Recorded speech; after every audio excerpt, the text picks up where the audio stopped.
వృషభ రాశి వారికి జూన్ నెలలో ఒక స్త్రీ కారణంగా తీవ్ర విషాదం అనేది జరగబోతోంది. పనులన్నీ కూడా పక్కన పెట్టి వీడియోని ఒంటరిగా చూసే ప్రయత్నం అయితే చేయండి. ఈ వీడియోని మాత్రం అస్సలు మిస్ అవ్వద్దు. ఎందుకు ఇలా చెప్తున్నానంటే కనుక ఈ వీడియోని ప్రముఖ జ్యోతిష్యులను సంప్రదించి మరి వృషభ రాశి వారికి జరగబోయేది మీ ముందుకు తీసుకురావడం అయితే జరిగిందండి. ఈ వీడియో మీరు చూడడం వల్ల 100కి 100% లాభమే తప్పితే ఎటువంటి నష్టం అనేది జరగదనమాట. అలాగే మీకు ఆ స్త్రీ ఎవరు అనేది కూడా పూర్తిగా పేరుతో సహా వివరించడం అయితే జరుగుతుంది. ఆ స్త్రీ కారణంగా ఎటువంటి నష్టం జరగబోతోంది, అలాగే మీరు జీవితంలో ఇప్పుడు ఎదుర్కోగలిగే నష్టాలు ఏంటి, వాటిని రాకుండా తప్పించుకోవడం కోసం ఎటువంటి పరిహారాలు పాటించాలి, మీకు వచ్చే అదృష్టాలు ఏంటి, వాటిని దక్కించడం కోసం మీరు ఎలా అలర్ట్గా ఉండాలి, ఇవన్నీ కూడా మీకు పూర్తిగా వివరించడం అయితే జరుగుతుందండి. కాబట్టి మళ్ళీ చెప్తున్నాను, వీడియోని ఎక్కడ కూడా స్కిప్ చేయొద్దు, చివరి వరకు చూడండి. ఆలస్యం చేయకుండా వీడియోలోకి అయితే వెళ్ళిపోదాం. వీడియోలోకి వెళ్ళే ముందు ఒక చిన్న రిక్వెస్ట్ అండి. మొదటిసారి మన ఛానల్లోకి వచ్చినట్లయితే మన ఛానల్ని సబ్స్క్రైబ్ చేసుకొని వీడియోకి ఒక లైక్ ఇచ్చి హైప్ ఇచ్చి కింద కామెంట్ సెక్షన్లో జై గణేష అని చెప్పి కామెంట్ చేయండి. వృషభ రాశి వారిని మనం ఇప్పుడు ప్రస్తుతం ఉన్న కాలంలో వ్యక్తిగతంగా గమనించుకున్నట్లయితే కనుక వీరు చాలా అంటే చాలా ఒంటరితనంగా ఫీల్ అవుతున్నారని చెప్పుకోవచ్చు. వీరు పైకి గంభీరంగా కనిపించినప్పటికీ కూడాను, అలాగే వీరు ఎదుటి వారితోటి మాట్లాడే విధానం ఏదైతే ఉంటుందో ఆ యొక్క మాట తీరులో కూడా చాలా ధైర్యం ఉంటుంది. అలాగే ఎదుటి వ్యక్తులను చాలా తేలిగ్గా నమ్మేస్తూ ఉంటారనమాట. ఈ విధంగా తేలిగ్గా నమ్మేయడం అనేది వీరి యొక్క మంచితనమే కావచ్చు. కానీ అవతల వారికి అది అవకాశంగా ఉండడం వల్ల ప్రస్తుత రోజుల్లో అవకాశవాదులు ఎక్కువగా ఉంటున్నారు కదా. ఈ విధంగా అవకాశవాదులు ఉండడం కారణంగా ఈ వృషభ రాశి వారిని వారి యొక్క స్వలాభం కోసం వాడుకోవడం, వారి యొక్క అవసరాలు తీర్చుకోవడానికి వాడుకోవడం, వారి పనులన్నీ కూడా తీర్చుకున్న తర్వాత పక్కకు నెట్టేసేయడం, ఇటువంటివన్నీ కూడా జరుగుతూ ఉన్నాయి. అలాగే వృషభ రాశి వారు చిన్నతనం నుంచి కూడా అంటే ఊహ తెలియక ముందు ఏ సుఖాలు అనుభవించారు, ఏ ఆనందాలు అనుభవించారు, ఏ భోగాలు అనుభవించారో అది వారికి గుర్తుంటుంది కదా. అంతవరకే. కానీ ఎప్పుడైతే వివాహం అనేది వీరికి జరుగుతుందో ఆ వివాహం జరిగిన దగ్గర నుంచి వీరి జీవితంలో అనేక రకాలైనటువంటి మార్పులు చోటు చేసుకుంటాయి. ముఖ్యంగా చెప్పాలి అంటే కనుక వీరి జీవితం ఏదైతే ఉందో దానిలో ఆల్మోస్ట్ సగానికి పైగా కష్టాలు ఎప్పుడు అడపదడప వచ్చే చుట్టాలకు లాగా సుఖాలు వచ్చి పలకరించి వెళ్ళిపోతాయే తప్ప జీవితంలో అసలు మేము పుట్టింది కష్టాల కోసమేనా, మేము పెరిగింది కష్టాల కోసమేనా, మాకు పెళ్ళైంది కష్టాల కోసమేనా అన్నట్లుగా వీరి జీవితం అనేది ఉంటుందన్నమాట. అంటే ఇన్ని కష్టాలు భరిస్తూ కూడా ఒక్కొక్కసారి వీరికి అనిపిస్తూ ఉంటుందన్నమాట, నేను పుట్టింది ఈ కష్టాలన్నీ భరించడం కోసమేనా, నా స్థానంలో మరొకరు ఉంటే కనుక ఎప్పుడో చనిపోయేవారు అని చెప్పి వీరికి ధైర్యం అనేది చాలా ఎక్కువగా ఉంటుంది.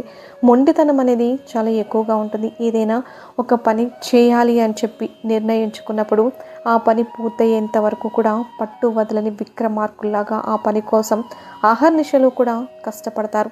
ఎంత దూరమైనా కానీ వెళ్ళిపోతారు. చివరికి ఆ పని ముగిసేంత వరకు కూడా నిద్రపోరనమాట. అంత పట్టుదల కలిగిన వ్యక్తులు అంటే కష్టాలు ఉన్నవారికి మానసికంగా కొంచెం కృంగిపోయే మనస్తత్వం ఉంటుంది. కానీ వీరు అలా కాదు. మానసికంగా ఎన్ని కష్టాలు వచ్చినా కూడా నిలదొక్కుకోగలిగే మనస్తత్వం ఉంటుంది. అలాగే మనోధైర్యం ఎక్కువ. ఎవరిని చూసి భయపడరు. ఎదుటి వారితో ఏదైనా కానీ మాట్లాడాలి అని వారి మనసులో అనిపించినప్పుడు ఆ మాట వెనకాడకుండా అడగగలిగేటటువంటి ధైర్యం అనేది ఉంటుందన్నమాట. ఇలా వృషభ రాశి వారి యొక్క ఆడవారి గురించి మనం మాట్లాడుకున్నట్లయితే కనుక ఆడవారికి వారి యొక్క భర్తలతోటి కష్టాలు అనేవి ఉండవు. అలా అని చెప్పి అందరూ కష్టపడుతున్నారంటే నేను అందరూ కష్టపడుతున్నారని చెప్పి చెప్పట్లేదండి. 100లో 80% మంది మాత్రం కష్టపడుతున్నారు. ఆ 20% మంది ఏదో అలా వారి యొక్క జీవితాన్ని అంటే గుడ్డి కంటే మెల్ల నయమని చెప్పి అంటారు కదా, వారి జీవితాలు అలా నెట్టుకుంటూ వెళ్ళిపోతున్నారు. కానీ ఈ యొక్క 80% మంది స్త్రీలు మాత్రం భర్తల వల్ల చాలా రకాలుగా మానసికంగా, శారీరకంగా, డబ్బు పరంగా, ఆస్తి పరంగా, నలుగురిలో విలువ పరంగా, మర్యాద పరంగా, సంఘంలో గౌరవం పరంగా, అన్నిటి పరంగా కూడా నష్టపోతున్నారని చెప్పుకోవచ్చు. ఆల్రెడీ నష్టపోయిన వాళ్ళు కూడా ఉన్నారని చెప్పుకోవచ్చు. కానీ వీరు మా భర్త మంచిగా ఉండాలి అంటే వీరి యొక్క భర్తకు ఏదైనా మద్యపానం సేవించే అలవాట్లు ఉండడం, అలాగే భార్యను అనుమానంతో హింసించడం, అలాగే పిల్లల్ని సరిగ్గా పట్టించుకోకపోవడం, పిల్లలకి భార్యకు చిన్న కోరికలు ఏవైతే ఉంటాయో ఆ కోరికలు నెరవేర్చకుండా ఉండడం, మానసికంగా మాటలతోటి వారిని టార్చర్ చేయడం, అవసరమైతే వారి మీద చెయ్యి చేసుకొనైనా కానీ ఇంట్లో మనశ్శాంతి లేకుండా చేయడం, ఇలా చేస్తూ ఉంటారనమాట. అదే మగవాళ్ళని చూసుకున్నట్లయితే ఇటు ఆడవాళ్ళు కూడా వీరు చెప్పినట్లుగా వినకపోవడం, వీరికి వ్యతిరేకంగా ప్రవర్తించడం, వీరు వద్దు అన్న పని చేస్తూ వెళ్ళడం, ఇలా కొంచెం వీరి యొక్క జీవిత భాగస్వామి వల్ల చాలా డిస్టర్బెన్స్ అనేవి ఎక్కువగా ఫేస్ చేస్తూ ఉంటారనమాట. ఇలా విడిపోయిన వారు కూడా దాదాపుగా 40% మంది విడిపోయిన జంటలు ఉంటారు. మరికొంతమంది తప్పదు కదా, మా జీవితాన్ని ఇలా నెట్టుకుంటూ వెళ్ళాలి కదా అని చెప్పి అలా ఏదో కానిచ్చేటటువంటి ఆ యొక్క జీవితాలు అనేవి కొన్ని ఉంటాయి. అలా ఉంటారనమాట. ఏది ఏమైనప్పటికీ కూడాను మిగతా రాసుల వారితో పోల్చుకుంటే కనుక వృషభ రాశి వారికి కష్టాలు, కన్నీళ్ళు ఎక్కువ, అవమానాలు కూడా ఎక్కువ, నలుగురిలో గౌరవం తక్కువ. అలా అని చెప్పి వీరు ఏదైనా తప్పులు చేశారా, పాపాలు చేశారా అనుకుంటే అలా ఏమీ లేదండి. అన్నింటికీ కూడా ఎదుటి వ్యక్తిని గుడ్డిగా నమ్మడం, నా వాళ్ళే కదా, నా వాళ్ళు నాకు అన్యాయం చేయరు, నా వాళ్ళు నన్ను మోసం చేయరు అని చెప్పి నమ్మడం. లేదంటే మగవారైతే భార్యను నమ్మడం, ఇటు ఆడవారైతే పిల్లల్ని నమ్మడం. అంటే ఉన్న రూపాయి కూడా దాచుకోకుండా పిల్లల యొక్క అభివృద్ధి కోసం, అంటే నేను పడిన కష్టాలు నా బిడ్డలు పడకూడదు, నేను పడిన బాధలు నా పిల్లలు అనుభవించకూడదు అన్న ఉద్దేశంతో ఏదైనా ఒక రూపాయి, ఒక అర్ధ రూపాయి దాచుకున్నా కూడా అది పిల్లల కోసం వాడేయడం. రేపటి రోజున వాళ్ళ యొక్క అవసరాలన్నీ తీర్చుకొని పిల్లలు కూడా వీరికి వ్యతిరేకంగా ప్రవర్తించడం. మాకు నువ్వు ఏదన్నా ఎక్స్ట్రాగా పెట్టావా, మమ్మల్ని కన్నప్పుడు చేసినప్పుడు మమ్మల్ని చూసే బాధ్యత నీకు లేదా, ఇది కూడా లేకుండా ఉన్నప్పుడు మమ్మల్ని కనడం దేనికి అని చెప్పి ప్రశ్నించే పిల్లలు కూడా వీరి యొక్క జీవితంలో ఉంటారనమాట. అంటే ఇటు చుట్టూ అన్ని రకాలుగా చూసుకున్నా కూడా ఇటు నుంచి కూడా వీరికి సంతోషం అనేది ఉండదు. అలాగే వీరి యొక్క పరిస్థితులను చూసి కుటుంబంలో, బంధువుల్లో ఎవరైతే ఉంటారో వీరి యొక్క కష్టాలు, బాధలు ఇప్పటి రోజుల్లో అంతే కదండి, అన్నీ బాగున్నామని పిలిచి మరి ఆహ్వానించి మరి మర్యాదలు చేస్తూ ఉంటారు. భర్తలో తేడా వచ్చినట్టు, పిల్లల్లో తేడా వచ్చినట్టు, ఇటు ఆరోగ్యంలో తేడా వచ్చినా, ఇటు డబ్బు సరిగ్గా లేకపోయినా కానీ అవతల వారికి చులకనైపోతూ ఉంటామన్నమాట. అలాగే వీరిని కూడా కొంచెం చిన్నతనంగా చూస్తూ ఉండడం, ఇటువంటివన్నీ కూడా జరుగుతూ ఉంటాయన్నమాట. ఈ విధంగా చూస్తే క్రమంలోనే ఒక స్త్రీ అయితే వీరిని టార్గెట్ చేసిందని చెప్పచ్చు. ఏ విధమైనటువంటి స్త్రీ అంటే రక్త సంబంధమా లేకపోతే బయటవారా అని చెప్పి అనుకుంటే కనుక ఆ స్త్రీ రక్త సంబంధం అయితే కాదండి, బయట వ్యక్తులే అనమాట. ఈ స్త్రీ ఏమవుతుంది అంటే కనుక తన ముందు మంచిగా మాట్లాడుతూ, ఒక్కొక్కసారి తన ముందు మనస్సుకు నొచ్చుకునే విధంగా మాట్లాడుతూ అవతల వారికి తన మీద లేనిపోని చాడీలు చెప్పి వీరి యొక్క బంధుత్వాలు, రక్త సంబంధాలు ఏవైతే ఉన్నాయో వారందరి మధ్య కూడా వీరి మీద లేనిపోని మాటలు చెప్పుకుంటూ వారి యొక్క జీవితాల్లో ఒకరి మధ్య ఒకరికి సంబంధాలు లేకుండా ఎక్కడికక్కడ విడదీయాలి అని చెప్పి చూడడం. అలాగే నలుగురు ఒక ఫ్యామిలీ గ్యాదరింగ్ అంటే ఏదన్నా కుటుంబంలో ఏదన్నా చిన్న చిన్న పేరెంటమో లేదా చిన్న ఫంక్షన్స్ వచ్చిందంటే 10 మంది ఒక చోట ఉన్నప్పుడు ఈ 10 మంది ముందు ఆ యొక్క వృషభ రాశి వారిని ఎలాగైనా సరే హేళన చేయాలి, ఎలా అవమానపరచాలి, ఏ మాట అంటే వారు చిన్నబుచ్చుకుంటారు, ఏ మాట అంటే వారు బాధపడతారని చెప్పి వారు ఆ మాటలను వెతికి పట్టుకొని ముందుగానే నలుగురిలో పరువు తీసే ప్రయత్నం చేయడం. వృషభ రాశి వారిని ఒక రకంగా చెప్పాలి అంటే పైకి ఎంత గంభీరంగా మాట్లాడినప్పటికీ ఎక్కడ ఎలా మాట్లాడాలో, ఎవరితో ఎలా ఉండాలో, ఎవరితో ఏ విధంగా ప్రవర్తించాలో ఇప్పుడున్నటువంటి సమాజంలో ఈ అప్డేట్ అయిన జనరేషన్లో ఎవరు మనసులో ఉంచుకొని ఏ విధమైన ప్రవర్తన మన ముందు చూపిస్తున్నారో ఇది ఏది కూడా అసలు వారికి పూర్తిగా అవగాహన లేకపోవడం వల్ల, అంటే అమాయకులుగా ఉండడం వల్ల ఎదుటివారు వీరి యొక్క జీవితంలోకి చొరబడి వీరిని ఎక్కువ ఇబ్బంది పెట్టే అవకాశం అయితే ఇప్పుడు ప్రస్తుతం అందులో ఆ స్త్రీ అయితే మాత్రం ప్రముఖ పాత్ర పోషిస్తూ ఉందన్నమాట. ఈ స్త్రీ కారణంగా మానసికంగా, కుటుంబ పరంగా, అలాగే డబ్బు పరంగా కూడా కొంచెం నష్టపోయే అవకాశం అయితే కనిపిస్తోంది. చివరకు వీటన్నిటినీ కూడా కారణం ఆ స్త్రీనే. నా జీవితంలో ఇన్ని ఎగుడు దిగుడులు జరుగుతున్నాయి కానీ, ఇన్ని ఒడిదుడుకులు జరుగుతున్నాయి అన్నా కానీ, ఏదన్నా నష్టం జరుగుతుంది అన్నా కానీ నా వాళ్ళు నన్ను నిందిస్తున్నారు, నన్ను వేరుగా చూస్తున్నారు, నన్ను దూరం పెడుతున్నారు అని చెప్పి మనసులో అనిపిస్తున్నా కానీ దీనంతటికీ కూడా కారణం ఆ స్త్రీయే అని చెప్పి వీరికి తెలుస్తున్నా కానీ ఎక్కడ కూడా వారిని అడగలేని పరిస్థితి. ఎందుకంటే కనుక ఏదైనా కానీ బంధువులు ఏదైనా మొహాన్ని అడగాలి అని చెప్తే కొంచెం ఇబ్బందిగానే అనిపిస్తుంది కదా. అలాగే బంధుత్వాలు పెంచుకోవాలి కానీ తగ్గించుకొని తెగ్గట్టుకోవాలి అనే ఆలోచన ఎవ్వరికీ కూడా ఉండదు. కాబట్టి ఒక్కొక్కసారి వీరు లొంగక తప్పడం లేదనమాట. కానీ ఇన్ని అగచాట్లు పడుతున్న వీరికి శివానుగ్రహం అనేది చాలా ఎక్కువగా ఉంటుందండి. ఎందుకంటే ఎన్ని కష్టాల్లో ఉన్నా, ఎన్ని బాధల్లో ఉన్నా కూడా ఎదుటి వారికి మంచి చేయాలి అని చెప్పి ఎప్పుడు చూస్తూ ఉంటారు. మాకు ఏవైతే కష్టాలు వచ్చాయో, మేము వేటి కారణం చేత ఇబ్బందులు పడుతున్నామో, లేదంటే కనుక ఏ తప్పు జరగడం వల్ల మాకు ఈ కష్టం వచ్చిందో అని చెప్పి అన్నీ ముందుగానే తెలుసుకొని వారికి తెలిసి కనుక ఉన్నట్లయితే ఎదుటి వారికి వాళ్ళు పగవారైనా కానివ్వండి, ఎదుటి వారికి ఆ కష్టం రాకూడదు, నేను పడిన ఇబ్బంది వాళ్ళు పడకూడదు, నాకు తెలిసింది నేను ఖచ్చితంగా వాళ్ళకి చెప్తాను, వాళ్ళు నష్టపడకూడదు అన్నట్లుగా చాలా మంచి మనసుతో సహాయం చేస్తూ ఉంటారు. ఆపదలో ఉన్న వారిని ఆదుకుంటూ ఉంటారు. అలాగే నా అనుకున్నప్పుడు వారి కోసం ఎంత దూరమైనా వెళ్తారు, ఏ మాటలైనా కూడా మాట్లాడతారనమాట. ఇలా వీరిలో ఉన్నటువంటి ఈ యొక్క మంచి మనసు వల్లే వీరు జీవితంలో ఇన్ని బాధలు పడుతున్నా, ఇన్ని సమస్యలు అనుభవిస్తున్నా ఈ రోజు కూడాను ఆ యొక్క శివానుగ్రహం అనేది వీరికి ఉండడం చేత వీరు డబ్బుకి ఏ విధమైనటువంటి లోటు లేకుండా, అలా అని చెప్పి లక్షలు ఉంటాయి, కోట్లు ఉంటాయి అని చెప్పి నేను చెప్పను, కానీ ఏదో తినడానికి తిండి కాస్త అవసరానికి ₹1 చేతిలో ఉండడం, ఇటువంటివి మాత్రం వీళ్ళు చనిపోయేంత వరకు కూడా ప్రశాంతంగానే జరుగుతుందని కూడా చెప్పుకోవచ్చు.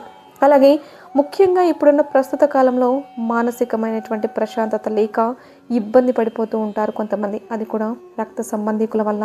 అలాగే డబ్బు పరంగా కూడా కొంచెం అంటే ఏవైతే వీరికి ఉన్నటువంటి చిన్న చిన్న అనారోగ్య సమస్యలు ఏవైతే ఉంటాయో అవి కొంచెం తలనొప్పిగా అనిపిస్తూ ఉండడం, లేదంటే గ్యాస్ట్రిక్ ప్రాబ్లమ్స్ రావడం, అదే కొంచెం వయసు పెద్దవారికైతే మోకాళ్ళ నొప్పులు ఎక్కువగా ఉండడం, అలాగే కొంచెం ఎక్కువ దూరం నడిచినా లేదంటే ఎక్కువ పని చేసినా అలసటగా అనిపించడం, నీరసంగా అనిపించడం.